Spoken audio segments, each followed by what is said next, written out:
হয় আমেৰিকাৰ কেলিফৰ্ণিয়াত কৰ্মৰত শিৱসাগৰৰ জয়সাগৰৰ এগৰাকী যুৱকে সোলাৰ প্ৰযুক্তিৰ ক্ষেত্ৰত বিশেষ খ্যাতি অৰ্জন কৰিবলৈ সক্ষম হৈছে বিশ্বজুৰি বিশেষ সফলতা লাভ কৰিবলৈ সক্ষম হৈছে তেওঁৰ নাম হৈছে আলোক মজিন্দাৰ বৰুৱা এই আলোক মজিন্দাৰ বৰুৱায়ে আমেৰিকাৰ এটা অতি গুৰুত্বপূৰ্ণ গৱেষণা প্ৰতিষ্ঠান north American board of certified energy প্ৰেক্টিশনাৰ্ছৰ পৰা ESIP নামৰ এক বিশেষ প্ৰমাণপত্ৰ লাভ কৰিবলৈ সক্ষম হৈছে যিটোৱে স্বাভাৱিকতে উৎফুল্লিত কৰিছে শিৱসাগৰবাসীক কাৰণ ESIP তথা এনাৰ্জি ষ্ট'ৰেজ ইনষ্টলেশ্যন প্ৰফেশ্যনেল প্ৰমাণপত্ৰ লাভ কৰা এই আলোক মজিন্দাৰ বৰুৱাই হৈছে ভাৰতৰ প্ৰথমগৰাকী ব্যক্তি যাৰ বাবে শিৱসাগৰ নিবাসী তেওঁৰ পিতৃ নৱজ্যোতি মজিন্দাৰ বৰুৱা মাতৃ ৰুণিমা মহন্ত বৰুৱাও আনন্দিত হৈ পৰিছে মই প্ৰথমে আপোনালোকক অভিনন্দন জনাইছো যদিও পুত্ৰ এই মুহূৰ্তত কাষত নাই কিন্তু এই খবৰে আনন্দিত কৰিছে কি ক'ব বহুত ভাল লাগিছে ল'ৰা শিকাইছিলো সৎ হ'বলৈ মানুহৰ হকে কাম কৰিবলৈ কৰিব পাৰিছে পৰিৱেশ উদ্ধাৰৰ ক্ষেত্ৰত কাম কৰিব আশা ৰাখিছো আগুৱাই যাব অসমীয়া মাধ্যমত পঢ়ি আমেৰিকালৈ যাত্ৰা কৰিলে এই সময়ছোৱাত কি ধৰণে আগুৱাই নিলে প্ৰথমতে ক্লাছ 2 পৰা সি পঢ়িছিল বিদ্যাভৱন আদৰ্শ বিদ্যাভৱন নাজিৰা কলনীত থকা স্কুলত তাৰপিছত DPSৰ পৰা 10 পাছ কৰিলে তাৰ পৰা চেন্নাইলৈ গ'ল চেন্নাইত SBOA স্কুলৰ পৰা 12 পাছ কৰিলে তাৰপিছত আন্না ইউনিভাৰ্চিটি আণ্ডাৰত ঈশ্বৰী ইঞ্জিনিয়াৰিং কলেজ বুলি এখন কলেজৰ পৰা তেওঁ ডিগ্ৰী মেকানিকেলত ইঞ্জিনিয়াৰিং ডিগ্ৰী ল'লে তাৰপিছত TCS টাটা কনচালটেঞ্চিত 2 বছৰ কাম কৰিলে তেতিয়াই তেওঁ GRE পাছ কৰি নৰ্থ ইষ্টাৰ্ণ ইউনিভাৰ্চিটিলৈ গ'ল বোষ্টনলৈ তাত MS কৰিলে মাষ্টাৰ্ছ টেকনলজি এতিয়া সি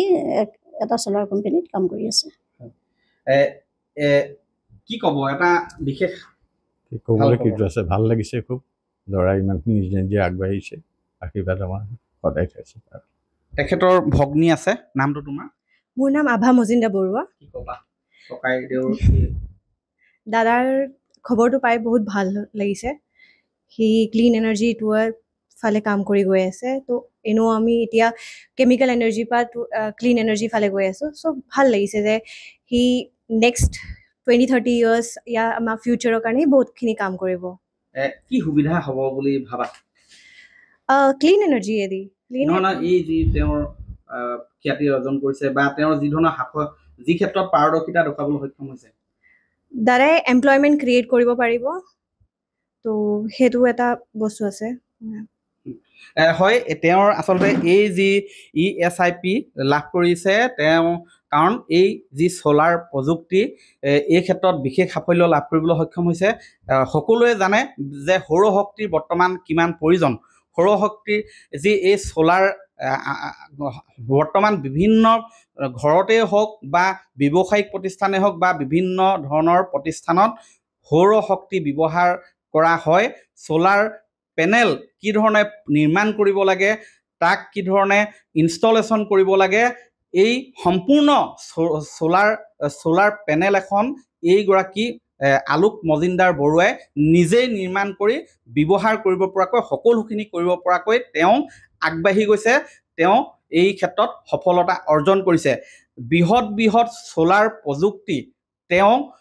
ক্ষেত্ৰত জড়িত হ'বলৈও তেওঁ জড়িত হৈ পৰিছে কাৰণ তেওঁৰ পাৰদৰ্শিতাৰ বাবে এই আলোক মজিন্দাৰ বৰুৱা অনাগত দিনত আৰু আগবাঢ়ি যাওক আৰু পৰিৱেশৰ ক্ষেত্ৰতো তেখেতে যথেষ্ট কাম কৰিছে এই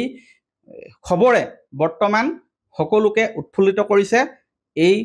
আলোক মজিন্দাৰ বৰুৱা আৰু আগুৱাই যাওক অসমৰ তথা দেশৰ হৈও সেৱা আগবঢ়াই যাওক আমিও সেই কামনা কৰিছোঁ আপুনি বিচৰা বাতৰি পাব কেৱল নিউজ 18 এপত নিউজ 18 এপ ডাউনলোড কৰিবলৈ স্ক্যান কৰক এই QR কোড গুগল প্লে ষ্টৰতো পাব এই নিউজ 18 এপ